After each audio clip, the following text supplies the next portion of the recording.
from a flood to destroy all flesh. And the bow shall be in the cloud, and I shall look upon it, that I may remember the everlasting covenant between Elohim and every living creature of all flesh upon the earth. Okay, so we have this word, koshet, that refers to a bow, something that shoots arrows. From the word yera, that means to shoot an arrow straight. The root of the word Torah, that is the word of Elohim. What do we do on Yom Teruah? The shofar blasts.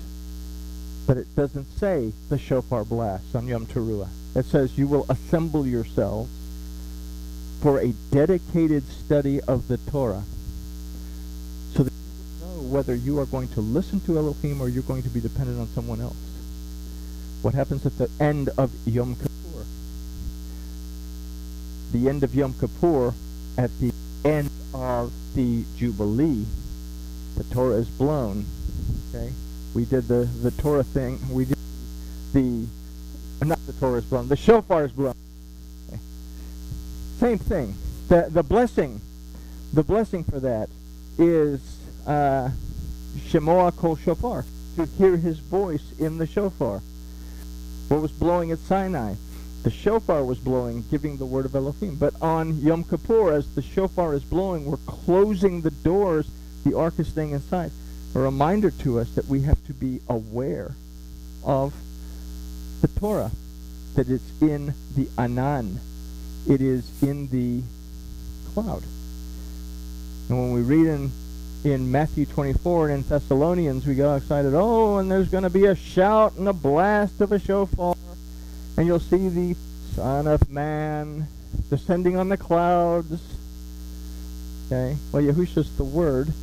The Word descends from the clouds, but it's more important than that when we look at the Ben Ha'adam, that Ben from the roots Bana, that means to restore, to establish.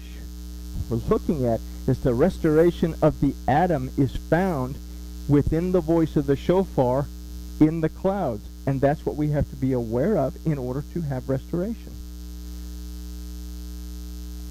But what do? Oh, look, there's a squirrel. Cute little squirrel. I think I should paint the shop red. You know, in my car, it needs a little bit of... What were we talking about? Okay? Think about that. That's how we roll. Okay? It's more than shalom. Do I have shalom? Am I aware of the covenant of peace that I have in a relationship with my Elohim based on his word? And am I willing to look for it? Anan, am I willing to pay close attention so that I can see it? Okay? So what were the children of Israel? When we say the children of Israel, what was the kingdom of Israel, both houses, on the verge of losing? The covenant relationship. The house of Judah, fortunately, caught themselves. The house of Israel didn't. And it was because of Yahusha that the opportunity for both to come back together would be given. And we have to have both of them reunited back together, or else Ezekiel cannot take place. Okay? We can't have a prince. Israel means the prince of Elohim. We can't have a prince if we don't have a reunited whole kingdom of the people of Elohim. I'm not talking about the people that live in Israel. They're not necessarily descendants of the children of Israel. After the rebellion of Bar Kokhba in 132 to 145-ish, most of the Jewish men were put to death. That left Jewish women and a whole bunch of uncircumcised heathens that either raped them or had relations with them. So you have a bunch of children that are born that are actually Edomites. This is why we changed the Torah. The genealogy of a child is based on the father's lineage. But the rabbis in their great wisdom said, oh, we don't know who the fathers are, so we're going to establish it within the Talmud that it's based on the mother's lineage. So you can trace your lineage back to Adam on your father's side, but if your mother just happens to be Episcopalian, it really doesn't make a difference. You're Episcopalian. Doesn't matter how much tallit wearing, kippah wearing, shemaing you might do. You're still to do exactly what Paul was struggling with, saying they don't have to convert. Yahusha paid for them to come on board.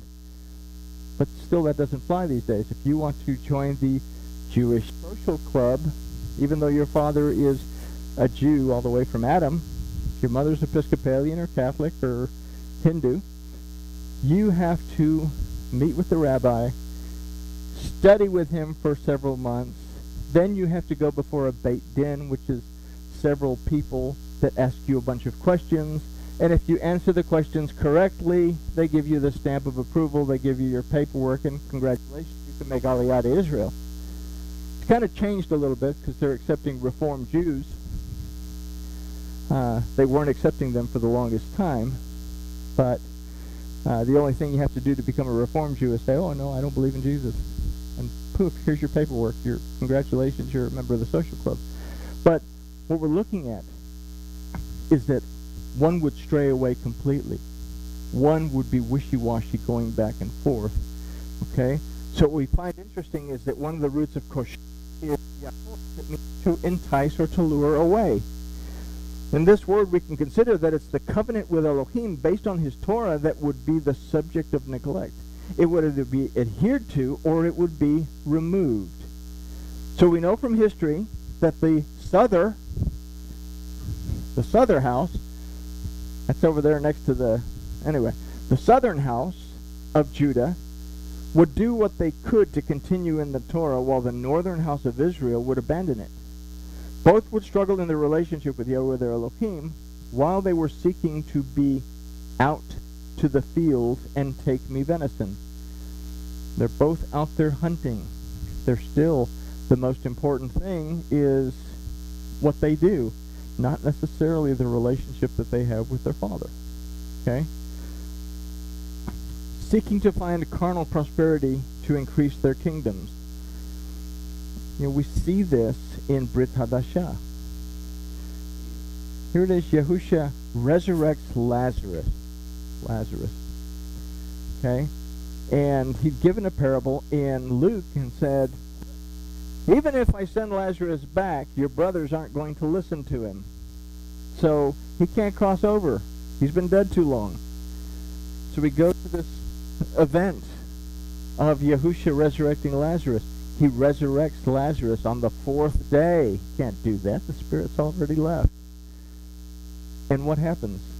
Everybody believes, receives, the kingdom comes, we close the gate, and we all live happily ever after. Or the authorities, the religious authorities, the Pharisees are saying, we have a problem.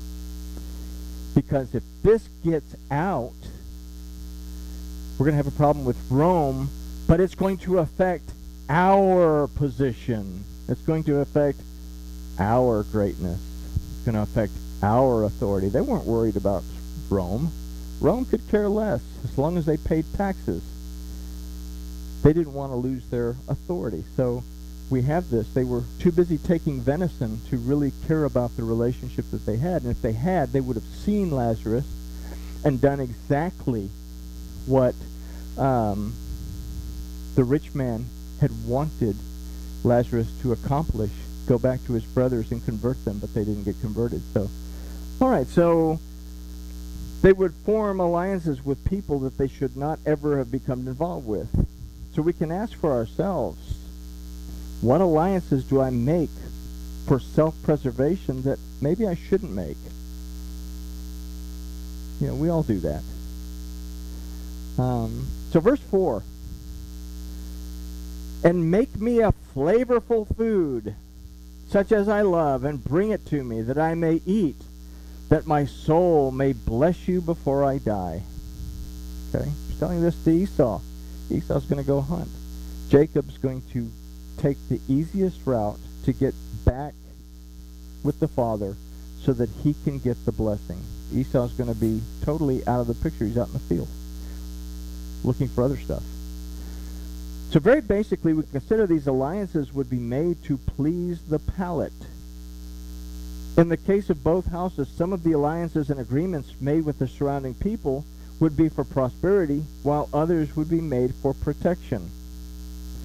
You know, we have a very serious problem with both Judah and Israel wanting to align themselves with Egypt because they figured that would make them stronger.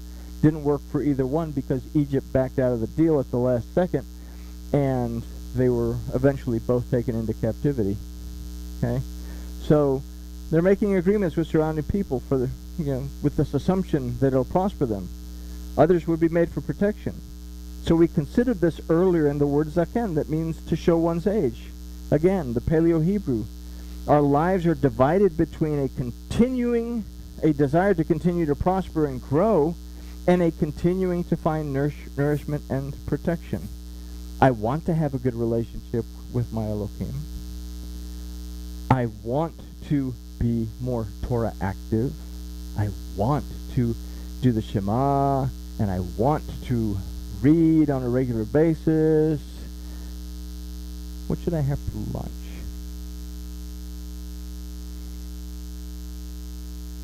Those cookies were very good, by the way. What were we talking about? Yeah, they were. See? You see what I'm saying? Okay? Distractions that separate us because we're too busy making alliances in places that, yes, we have to make alliances in our lives in order for our lives to prosper. Okay? Yeah. My father used to say, well, money doesn't make the world go round, but it sure does grease the bearings. Okay, so I have to grease the bearings. But a relationship with my Elohim is what actually makes the world go round. Okay?